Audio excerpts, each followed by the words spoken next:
नमस्कार, मैं जी सिंह सर, जी सिंह क्लासेस के यूट्यूब चैनल पर आप सभी प्रिय छात्रों का एक बार फिर अभिनंदन करता हूं। मेरे प्यारे छात्रों, आप लोगों को मैं बता चुका हूं भिन्न का परिचय पहले वीडियो में हो चुका है कि भिन्न कुल कितने प्रकार की होती है और हम उसको कैसे जानें कि किसको कौन सा भिन्न कहेंगे। यहाँ पर ध्यान रखना है कि भिन्न को जब भी कभी हम सॉल्व करते हैं तो उसका अंतिम रूप सिंपल फ्रैक्शन में ही होता है, यानी जिसका अंश और हर दोनों क्या हो, प्राइम नंबर हो। आज बात करेंगे कि भिन्न वास्तव में है क्या।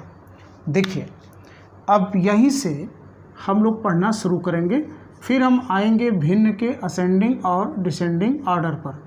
देखिए, भिन्न क्या होता है। भिन्न है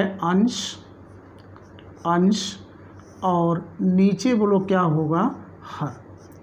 अब आप यहाँ पर ध्यान रखिएगा कि इस अंश और हर के अकॉर्डिंग हमने परिभाषित तो किया था भिन्न को, लेकिन इसमें कुछ चीज़ें और हैं जिसका हम प्रयोग करेंगे। विशेष रूप से जब हम परसेंटेज हल कर रहे होंगे, जब हम प्रॉफिट एंड लॉस हल कर रहे होंगे, जब हम एफिशिएंसी के सवाल लगा रहे होंगे, तो हम उसे फ्रैक्शन के रूप में कन्वर्ट करते हैं और वहाँ से सॉल्व करते हैं। तो इसका कुछ अपना मायने भी है, उसे आप जानिए। जैसे ये जानिएगा कि ये जो हर होता है, जिसे आप कह सकते हैं डिनोमिनेटर, यानी अंश को नोमिनेटर और हर को डिनोमिनेटर। तो ध्यान रखिएगा, ये जो होता है ये होता है कुल मान। बहुत ध्यान से समझिएगा, कुल मान, और ऊपर होता है लिया गया मान, लिया गया मान। अब आप इसका प्रयोग देखिए हम कैसे करने वाले हैं। बहुत आनंद वाला चैप्टर है ये। कुल मान का मतलब होता है कि हम जिसके रिस्पेक्ट में प्रश्न को हल करते हैं वो कुल पहलू है। अब जैसे देखिए, आपके एसएससी प्री में आया हुआ एक सवाल था, मैं इसको यहाँ पे उठाता हूँ और इसके अकॉर्डिंग मैं आपको समझा देता हूँ। प्रश्न देखो आया हुआ ये था एसएससी प्री एग्ज़ाम में कि 45 मिनट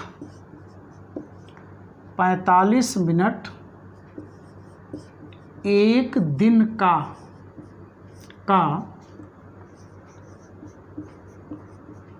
कौन सा भाग है। देखिए, ये क्वेश्चन है। इसी बात को अगर हम ये कहें कि 45 मिनट को एक दिन के सापेक्ष, रिस्पेक्ट की बात मैंने यहाँ किया, के सापेक्ष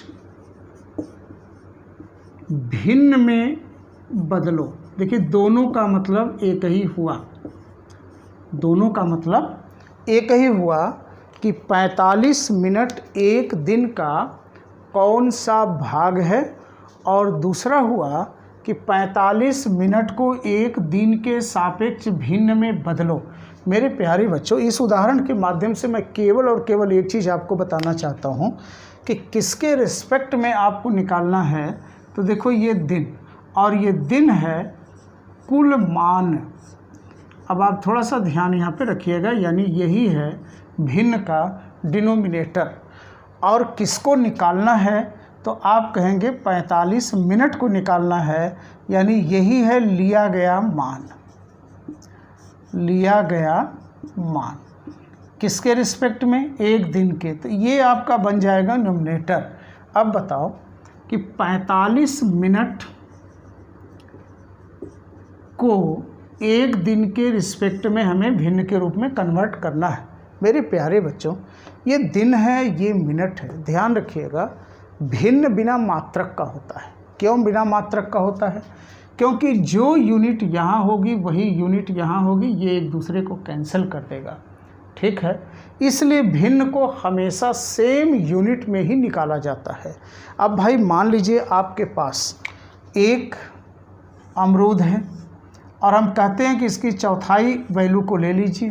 तो अगर आप इसकी चौथाई वैल्यू को लेंगे तो अगर ये अमरूद है ये अमरूद है तो ये भी अमरूद का ही पार्ट होगा। हम ये कभी नहीं कह सकते कि एक अमरूद का चौथाई आम होगा।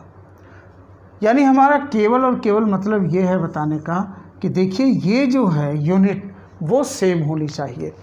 अब मैं बात यहाँ पे करूँ कि 45 मिनट है और जिसके रिस्पेक्ट में निकालना है वो दिन है। इसका मतलब है कि या तो ये दिन में बदल जाए या हम दिन को मिनट में बदल लें। तो बताओ एक दिन में कितने घंटे होगा, तो आप कहोगे एक दिन गुणे 24 घंटे, और एक घंटा में कई मिनट होगा तो आप कहोगे 60 मिनट। अर्थात हम 24 में 60 से गुणा करें तो ये मिनट में बदल गया। अब देखिए यहाँ से मैं निकालता हूँ 15 तियाँ 45, 15 चौक के 60, और ये हो गया 3 अट्ठे 24, यानी आपका रिजल्ट बोलो कितना आ गया 1/32। जो 1/32 आया ये भाग लिख सकते हैं, घंटा मिनट या सेकेंड में इसकी यूनिट नहीं दे सकते। तो मैं उम्मीद करता हूँ कि आपको ये समझ में आ गया होगा कि भिन्न क्या है और इसका मकसद क्या होता है। आइए आगे बढ़ते हैं एक प्रश्न और लेकर। देखिए अगर इसी भिन्न को हम चक्रवृद्धि ब्याज, साधारण ब्याज में यूज करें तो एक चीज़ आता है दर। अब थोड़ा सा यहाँ पर ध्यान रखिएगा, दर, और दर हमेशा किस में होता है, प्रतिशत में। चलिए ये सब चीज़ें आएंगी तो मैं आपको बताऊंगा। R%, और आप एक चीज़ ध्यान रखिएगा कि इस परसेंट की आंकिक वैल्यू होती है 1/100, 1/100। अब बताओ यहाँ R के साथ परसेंट का गुणा हो रहा है तो इसे हम लिख सकते हैं R गुणे 1/100, यानी ये हो जाएगा R/100। अब देखो यहाँ भी ये भिन्न में बदल चुका है। इसका मतलब है कि ये डिनोमिनेटर है और ये नोमिनेटर है। अब बताइए अगर बात ब्याज दर की आए, अगर बात ब्याज दर की आए तो आपको पता है ब्याज किस पर मिलता है, मूलधन पर मिलता है। इसका मतलब ये हो जाएगा उसका बोलो क्या, मूलधन हो जाएगा, और ये हो जाएगा उसका बोलो क्या, ब्याज हो जाएगा। तो यहाँ पर देखिए भिन्न का प्रयोग हम मूलधन और ब्याज के बीच में संबंध स्थापित करते हुए रेट को कर देते हैं। और ये रेट अगर वार्षिक है, बात मेरी समझिएगा, हालांकि ये सब चीज़ें वहाँ आएंगी। अगर ये वार्षिक है तो ध्यान रखिएगा ये ब्याज भी जो निकल कर आएगा वो कितने समय का निकल कर आएगा भाई, 1 वर्ष का आएगा। अब आगे सुनिए, अगर यही भिन्न हम बदलते हैं किसमें, लाभ हानि में बदलते हैं। हम यूँ कहते हैं कि किसी व्यक्ति को 10% का लाभ हुआ। अब देखो लाभ हुआ तो इसको भिन्न में बदलें तो ये 10/100 होगा, यानी 1/10 होगा। अब आपको ये पता है कि देखो ये 10% का लाभ फ्रैक्शन में आ गया 1/10, और लाभ या हानि का मूल्यांकन किस पर करते हैं, हाँ क्रय मूल्य पर करते हैं। इसका मतलब ये भिन्न का जो डिनोमिनेटर है ये बन जाएगा CP, और यहाँ पर ये बोलो क्या हो रहा है, ये लाभ हो रहा है, तो ये जो 1 है ये उसका हो जाएगा बोलो क्या, लाभ। तो अब आप यहाँ देखो ये मूलधन है और ये उसका क्रय मूल्य है और ये लाभ है। तो इसी के रिस्पेक्ट में हम जब विक्रय मूल्य की बात करते हैं तो विक्रय बराबर तो आप जानते हो कि क्रय प्लस लाभ अथवा हानि। तो यहाँ पर देखो हो जाएगा CP क्रय और लाभ पॉजिटिव रखते हैं, तो यही देखो 10 + 1 मिलके क्या हो जाता है, 11 हो जाता है। तो मेरे प्यारे बच्चों केवल मुझे आज यहाँ पर ये बताना है भिन्न को लेकर कि भिन्न किन्हीं दो घटनाओं के बीच यानी दो के बीच का संबंध होता है जिसमें जो डिनोमिनेटर होता है उसके रिस्पेक्ट में नॉमिनेटर घटना होती है। जैसे लाभ एक घटना है तो यहाँ पर डिनोमिनेटर 10 आ गया और नॉमिनेटर 1 आ गया, तो हम कहेंगे 10 के रिस्पेक्ट में 1 का लाभ है। उसी तरह से अगर मैं इस बात को ऐसे भी कह दूं, जैसे अगर इस बात को मैं ऐसे कह दूं कि एक व्यक्ति को 20% की क्या हो गई भाई, हानि हो गई, तो हानि नेगेटिव होता है ये आप जानते हैं, लेकिन हम पहले इसको भिन्न में बदलें तो देखो ये हमारा होगा 20/100 यानी आ जाएगा 1/5। अब लाभ और हानि, देखो डिनोमिनेटर हुआ, लाभ और हानि आपको पता है सीपी पर होगा, और ऊपर हमेशा घटना होती है, और यहाँ घटना बोलो किसकी है, हानि की, और हानि हमेशा निगेटिव होता है। इसका मतलब है कि 5 रुपये का सामान था, 1 रुपये का घाटा हो गया। तो अगर मैं यहाँ पर एसपी देखूँ तो एसपी हमारा बोलो क्या आने वाला है, 4। तो भिन्न का आशय केवल और ये केवल है कि 2 घटनाओं के बीच में संबंध को स्थापित करता है। डिनोमिनेटर के रिस्पेक्ट में नॉमिनेटर वो घटना की पहलू होती है। बात समझ में आ गया है? गुड। तो अब आइए हम चलते हैं भिन्न के आरोही और अवरोही क्रम को कैसे निर्धारित करें इसके बारे में बात करने, यानी हम असेंडिंग ऑर्डर और डिसेंडिंग ऑर्डर की बात करेंगे। तो देखिएगा, सबसे पहले अगर हम बात करें यहाँ से कि आरोही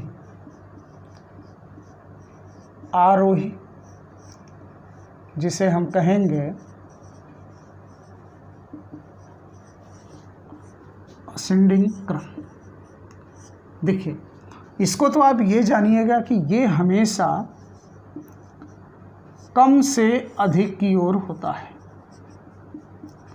कम से अधिक की ओर होता है। जैसे अगर मैं कहूँ कि 13, 14, 15, 16, तो ये इनका कौन सा क्रम है, आरोही है, क्योंकि देखो क्रमशः हम छोटे से बड़े की ओर बढ़ रहे हैं। दूसरा आप देखिएगा कि अगर मैं बात करूं अवरोही का, अवरोही क्रम यानी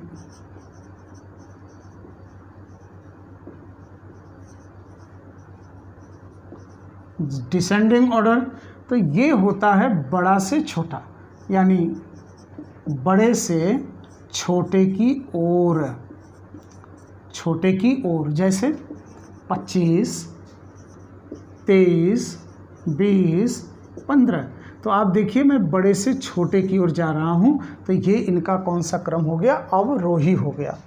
अब मेरे प्यारे बच्चों, इसमें एक स्पेशल सिंबल का प्रयोग होता है, और वो सिंबल देखिए कुछ ऐसा होगा, ऐसा होगा। ध्यान रखिएगा, इसका मुंह जिधर होता है वो बड़ा वाला भाग होगा, और इसकी जो पूंछ होगी जिधर की ओर वो बोलो क्या होगा, छोटा भाग होगा। तो ये चीज़ आप ध्यान रखिए। अगर मुझे इस चिन्ह को इस पर लगाना हो तो देखो 25 और 23 में 25 बड़ा है तो इसका मुंह 25 की ओर, 23 और 20 में 23 बड़ा है तो इसका मुंह जो है वो 23 की ओर, 15 और 20 में 20 बड़ा है तो इसका मुंह 20 की ओर। उसी तरह यहाँ आ जाइए, अगर हमें छोटा से बड़ा की ओर जाना है तो 13, 14 में बड़ा कौन है, 14, तो मुंह इसका किधर होगा, 14 की ओर, पूंछ 13 की ओर। 14, 15 में बड़ा कौन है, 15 है, तो मुंह 15 की ओर और पूंछ 14 की ओर। उसी तरह से 16 और 15 में देखो बड़ा कौन है, तो 16 है, अतः इसका मुंह 16 की ओर और पूंछ किधर होगी, 15 की ओर। तो ये बात आप समझ गए, क्योंकि अभी जो हम एक्सरसाइज कुछ कराएंगे उसमें इन्हीं चिन्हों को लगाने की बात करेगा, या चिन्ह लगाकर ऑप्शन होगा, हमें उसमें से सही को छांटने की बात करेगा। तो आइए अब हम बात करते हैं असेंडिंग और डिसेंडिंग ऑर्डर पे कुछ चर्चा करते हैं। तो हम सबसे पहले कुछ आपको नियम बताते हैं, और सारे नियम एक साथ बताने के बाद तब हम आए हुए एग्ज़ाम के कुछ क्वेश्चन को उठाऊंगा, और फिर आपको मैं एक एक क्रम से एक एक को समझाते हुए चलूँगा, ठीक है। तो आइए देखिए असेंडिंग और डिसेंडिंग का हमको कैसे निकालते हैं। तो ध्यान रखिएगा, पहला केस बहुत केयर से देखिएगा कि जब 2 ही भिन्न दिया गया हो तो आप एक स्पेशल नियम का प्रयोग कर सकते हैं। जब 2 भिन्न ज्ञात हो, अब देखिए तो क्या करेंगे, जैसे मान लीजिए एक भिन्न है A/B और दूसरी भिन्न है C/D। बात समझ में आया? यहाँ पे मैं अभी आपको लेके आता हूँ, लेकिन पहले इसका मैनुअल तरीका देखिए। तो हम करेंगे क्या, हर का एलसीएम ले लेंगे, तो ये आ गया मान लो BD, ये इनका एलसीएम आ गया। अब हम ये देखते हैं कि अगर B से भाग इसमें करें, D बार जाएगा, D का गुणा A के साथ कर दें तो देखो ये हो जाएगा AD, ये कॉमन, ये हमारा कॉमा हुआ। और D से भाग अगर B में कर दें तो यहाँ से देखो हमारा क्या हो जाएगा, BC। मेरे प्यारे बच्चों, ये चूँकि BD दोनों में है इसलिए इसका प्रभाव यहाँ से हम ख़त्म कर देते हैं। अब हम इनको और इनको हम देखेंगे। ध्यान रखिएगा, ये जो वैल्यू निकल के आई है क्रमशः इनकी है और ये वैल्यू इनकी है। अब इनमें जो बड़ा हुआ उसका भिन्न वैल्यू बड़ी होगी और जो छोटा हुआ उसकी भिन्न वैल्यू क्या होगी, छोटी होगी। इस बात को इतना न करते हुए हम इसको ऐसे ही एक बार में करने का प्रयास कर सकते हैं। तो क्या कर सकते हैं देखिएगा, जैसे मान लीजिए यहाँ पर A है, यहाँ पर B है, यहाँ पर C है, यहाँ पर D है। ये हमें दोनों भिन्न को कंपेयर करना है कि इसमें बड़ा कौन है, इसमें छोटा कौन है। तो देखो हम करेंगे क्या, सबसे पहले हम क्रॉस में मल्टीप्लाई कर देंगे, क्रॉस में मल्टीप्लाई कर देंगे। मान लो A और D का मल्टीप्लाई कर दिए तो इनका रिजल्ट आ गया AD, और इसी तरह से क्रॉस में मल्टीप्लाई कर देंगे B और C का, B और C का मल्टीप्लाई कर दें तो देखो इनका रिजल्ट आ गया क्या बोलो, BC, इनका रिजल्ट आ गया BC। अब आप ध्यान रखो, इनको और इनको हम चेक करेंगे, जो बड़ा हो गया उसके नीचे वाली भिन्न बड़ी होगी, जो छोटा हो गया उसके नीचे वाली भिन्न क्या होगी, छोटी होगी। बात समझ में आ गया? और अच्छे से समझ में आएगा जब हम एक न्यूमेरिकल वाला एग्जाम्पल ले लें। तो देखो बाबू इसको, जैसे हमने कहा कि 3/5 और 11/13 में बड़ा कौन है, ये हमको देखना है। देखिए दो ही भिन्न है, करना क्या है, इनका और इनका हम गुणा करेंगे तो देखो आएगा 13×3=39, और इनका और इनका गुणा करेंगे तो ये आएगा 11×5=55। अब बताओ 39 बड़ा है कि 55? तो निश्चित रूप से 55 बड़ा है, और 55 के नीचे भिन्न कौन सी है, 11/13। तो हम कहेंगे 11/13 बड़ी है किससे, 3/5 से। बात समझ में आ गया? इसी बात को एलसीएम पर हम क्या समझाए थे उसे भी समझा देते हैं। तो देखो 13 और 5 का एलसीएम ले लेंगे तो आप कहोगे 65। अब देखो 5 का डिवाइड इसमें करेंगे 13 बार, 13 का गुणा 3 में करेंगे, देखो ये आ गया 39, और 13×5=65, 5 से गुणा करेंगे तो ये आ गया 55। हमने क्या कहा था कि ये जो वैल्यू है ये क्रमशः भिन्न की वैल्यू है, ये ऐसे, ठीक है, क्योंकि ये 39/65 करोगे तो उसका मान 3/5 ही आएगा, 55/65 करोगे तो उसका मान 11/13 ही आएगा। बस हमने किया क्या है, इनके हर को बराबर किया है। तो अब आप देख रहे हैं कि जिसका अंश बड़ा है, हर बराबर होने पर जिसका अंश बड़ा है वो भिन्न बड़ी, तो 11/13 बड़ी, जिसको कि हम यहाँ पर निकाल चुके हैं। इसी के साथ एक बात आपको और ध्यान रखना है, ये तो आपने पहला नियम देखा कि जब हमें दो भिन्न दिया गया हो तो हम उनके क्रॉस मल्टीप्लाई करें और उनके गुणनफल में जो बड़ा आता है उसके नीचे वाली भिन्न बड़ी होगी, जो छोटा आएगा उसके नीचे वाली भिन्न क्या होगी, छोटी होगी। अब आप यहाँ एक चीज़ देख रहे होंगे, मैं दूसरी बात पे आ जाऊँ, कि आप देख रहे होंगे कि ये छोटे और बड़े भिन्न का निर्णय हम तभी ले पाए जब इनका अंश क्या था, हर क्या था, समान था। यहाँ भी 65, यहाँ भी 65। तो हमने देखा कि जिसका अंश बड़ा होगा वो भिन्न बड़ी होगी, और जिसका अंश छोटा होगा वो भिन्न क्या होगी, छोटी होगी। तो अब देखिएगा, यहाँ से मैं दूसरे नियम पे आपको ले चलूँ। तो दूसरा नियम हम ये ले लेते हैं कि जब हर समान हो, जब हर समान हो, तब हमने क्या देखा, तब हमने देखा कि बड़ा अंश बड़ी भिन्न, यानी जिसका अंश बड़ा होगा उस भिन्न क्या होगी, बड़ी होगी, छोटा अंश छोटी भिन्न। बात समझ में आ गया? अब इसके साथ साथ हम ठीक उल्टा चलते हैं। तो अब आइए हम तीसरी बात यहाँ पर कर लेते हैं। ये सब देखो सवाल का जो तरीका है ये बिल्कुल केवल देख कर हल करने वाली बात होती है, तो मैं ऐसे उदाहरण को यहाँ पर ले रहा हूँ। यहाँ तो हमने चलो अंश को, हमने हर को समान किया। अब मैं करता यह हूँ कि अगर अंश समान हो तब क्या करें। देखो अंश क्या हो भाई, समान हो। अगर अंश समान हो तो देखो क्या निष्कर्ष निकल कर आएगा। जैसे हमने लिख दिया कि 7/11 और 7/8, मान लो ये बात हमने कर दी। अब जरा ये देखो, फिर वही चेक कर लो, क्रॉस मल्टीप्लाई करो तो देखो 7 8 यहाँ पे क्या हो जाएगा 56 और 11 सते हो गया 77। तो आप कहोगे कि ये जो है वैल्यू क्या हो गई, बड़ी हो गई।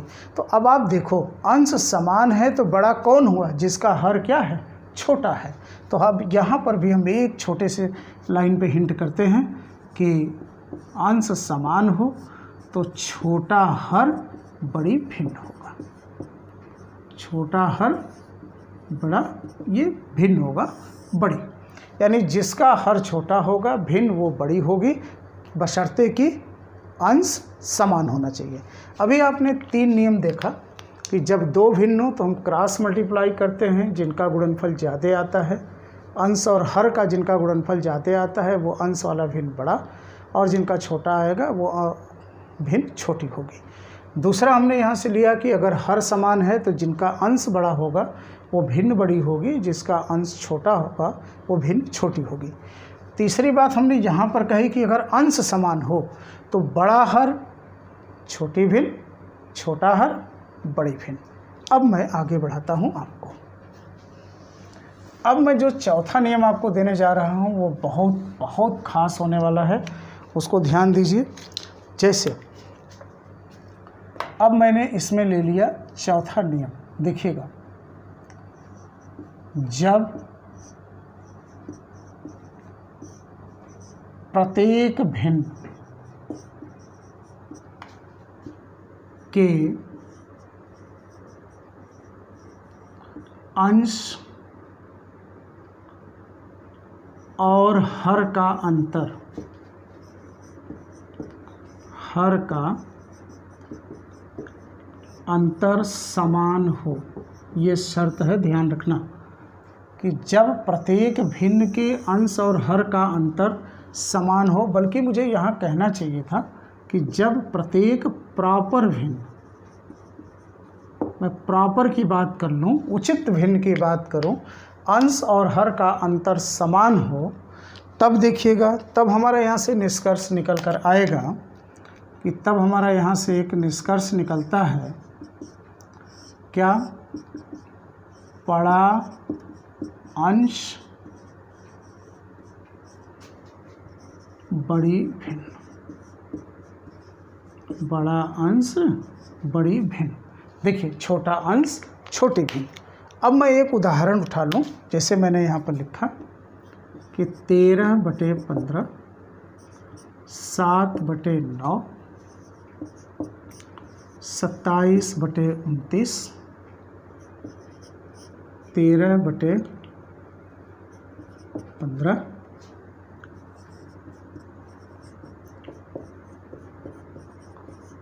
का आरोही क्रम। मान लो हमें ये लिखना है। हमने अभी क्या कहा, हमने कहा कि जब प्रत्येक भिन्न के अंश और हर का अंतर समान हो तो जिसमें बड़ी डिजिट भिन्न बड़ा, जिसमें छोटे डिजिट का प्रयोग भिन्न छोटी। अब यहाँ पे देखो, बताओ जरा इनका अंतर कितने का है भाई, तो देखो ऊपर से नीचे की ओर अंतर 2 का है। पहले तो देखो ये प्रॉपर भिन्न है, ठीक है। यहाँ भी देखो अंतर कितने का है, 2 का, यहाँ भी अंतर 2 का, यहाँ भी अंतर 2 का। यानी हम देख रहे हैं कि अंश से हर की ओर आते समय अंतर 2 है। इसका मतलब है कि जिसमें बड़े बड़ी संख्याओं का प्रयोग किया गया होगा वो भिन्न बड़ी होगी, जिनमें छोटी संख्याओं का प्रयोग होगा वो भिन्न छोटी होगी। तो उसको ही हमने कहा कि आप सारी संख्याओं को न मिलाकर केवल अंश को मिला लो। बताओ यहाँ 13, यहाँ 7, 27, 113, बताओ सबसे बड़ा अंश कहाँ है, तो आप कहोगे 113। तो देखो 113/115 ये सबसे बड़ी भिन्न है। फिर दूसरे नंबर पर कौन है, तो आप कहोगे 27/29। फिर मैं कहूँ तीसरे पर कौन है, तो आप कहोगे 13/15, और चौथे नंबर पर आप कहोगे किसको, 7/9 को। तो यहाँ पे आप देख रहे हो कि इस नियम के द्वारा केवल और केवल देखते ही आप बता सकते हो कि कौन सी भिन्न बड़ी है और कौन सी भिन्न छोटी है। अब आते हैं 5वें नियम पर, और ध्यान रखिए 5 नियम पढ़ने के बाद हम लोग कुछ सवाल की प्रैक्टिस करेंगे। अब देखिए 5वां नंबर क्या कहता है कि अगर मान लीजिए अंश और हर का अंतर समान नहीं है। अब देखो यहाँ से मैं दे देता हूँ 5वें नंबर पर। अब हम यहाँ कंडीशन ले रहे हैं कि चलो हम ये मान लेते हैं कि अंश और हर का अंतर, अंश और हर का अंतर समान न हो। तब देखो इसको दो तरह से हम सॉल्व करेंगे। एक सॉल्व करेंगे एलसीएम के माध्यम से, और एक सॉल्व करने का तरीका होगा हमारा क्या बोलो, दशमलव के माध्यम से, दशमलव भिन्न के माध्यम से हम इसको सॉल्व करेंगे। तो हम दोनों को यहाँ से उठाते हैं। अब आप ध्यान से हमारी बात को सुनिएगा। जैसे हमने ले लिया कि 3/5 11/15 और हमने ले लिया 19/20 का अवरोही क्रम हमें लिखना है, अवरोही क्रम लिखना है। तो देखो एक तरीका तो है एलसीएम का, तो एलसीएम रूल से हम कैसे इसको सॉल्व करेंगे देखिएगा। फिर मैं इन दोनों के अलावा एक नियम इसी से आधारित एक और तरीका हम आपको सिखाएंगे। चलो एलसीएम तो क्या करेंगे हम, सबसे पहले हर समान करेंगे। तो 5, 15 और 20 का एलसीएम हो गया बोलो कितना, 60। सही है। चलो 5 का भाग दिया 12, 12 त्याई यहाँ आ गया 36, 15 से भाग दिया 4, 11 चौक आ गया 44, और 20 से भाग दिया 3 और आ गया 19 तियां 57। ठीक है जी। अब हमें निकालना है अवरोही क्रम। अब देखो 60 तो सभी में आ गया, तो चाहे तो आप इसको हटा दीजिए। अब आप समझिएगा कि ये वैल्यू इसका है, ये वैल्यू इसका है और ये वैल्यू इसका है। अवरोही क्या होता है, बड़े से छोटे की ओर। तो देखो इसमें सबसे बड़ी वैल्यू कौन सी मिली है, 57 जो इसकी वैल्यू है। तो यानी सबसे बड़े भिन्न का मान इसमें है 19/20। देखो मुँह इसकी इधर की तरफ। फिर देखो 44 है, तो हम इसके बाद किसको लिखेंगे, 11/15। और फिर देखो 36 है, तो ये हम लिखेंगे कितना, 3/5। तो ये तरीका तो है एलसीएम विधि का, जिसको आपने यहाँ से देखा। अब हम इसी सवाल को दशमलव वैल्यू से लगाने जा रहे हैं। तो देखिएगा कैसे लगाएंगे, बहुत ध्यान से देखिएगा। हाँ, इस आंसर को अभी हम छोड़े रखते हैं। अब देखो, अब हम क्या करेंगे, दशमलव के लिए हम इसमें भाग देंगे दशमलव स्थान तक। तो देखो 3 में अगर 5 से भाग करें, दशमलव लगा दिया, यहाँ देखो 30 हो गया और ये आ जाएगा 5 × 30। ठीक है। चलिए अब अगर मैं दशमलव लगा दूँ तो ये हो गया देखो कितना, 110। अब 15 सते 105, तो देखो यहाँ पे हमारा 7 आ गया। अब देखो यहाँ से अगर मैं यहाँ पर दशमलव लगा दूँ तो देखो ये हो गया कितना, 190, और 20 × 9 180, तो ये आ गया हमारा 0.9। मेरे प्यारे बच्चों, कभी कभी ये 2, 3 आपस में बराबर भी हो सकते हैं। तो जैसे ही पहला स्थान बराबर हो जाए तो हम आगे भाग ले जाकर दूसरे स्थान पर भी चेक कर सकते हैं। अब आप देखो सबसे बड़ी वैल्यू 0.9 है, जो इसका मान है ये हमने लिखा, 0.7 है इसको लिखा, और 0.6 है इसको लिखा। लेकिन ये वहाँ मुसीबत पैदा करेगा जहाँ पर कि डिजिट बड़े बड़े आएंगे, भाग देने में थोड़ा सा समय जाने लगेगा। तब देखिए इस चीज़ को, यानी दशमलव की ही इस नियम को अब हम कैसे आगे हल करने जा रहे हैं, तो ध्यान से समझिएगा। चलिए अब देखिए हम करेंगे क्या, इस सवाल को दशमलव नियम से डायरेक्ट न लगाकर, अब देखिए हम यहाँ से करेंगे नोट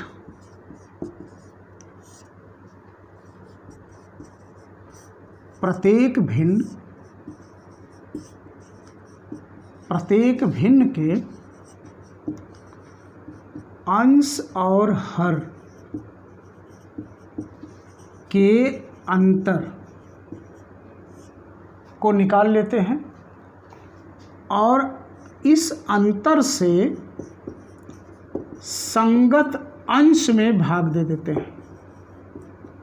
संगत अंश में क्या करते हैं भाई, भाग कर देते हैं। संगत अंश का मतलब जानो क्या है, यहाँ पे समझिएगा। जैसे यहाँ अंश है देखो 3, पहले मैं एक बार सवाल को ठीक से उतार लूँ। यहाँ 3/5, 11/15, 19/20। तो बताओ इसका अंश क्या है 3, वहाँ पर बोलो 11 19। अब हम इसके डिफरेंस को देखेंगे, 2 आया 2 से भाग, इसके डिफरेंस को देखें 4 आया 4 से भाग, इसके डिफरेंस को देखें तो क्या आ गया 1 आ गया 1 से भाग। अब मेरे प्यारे बच्चों जहाँ पूरी संख्या से भाग देना पड़ रहा था, अब डिफरेंस से भाग देना पड़ेगा, तो भाग थोड़ा छोटा हो जाएगा। चलो 2 से इसमें भाग करते हैं, तो देखो ये कितना हो जाएगा, 2 एकम 2, 2 पंजे 10।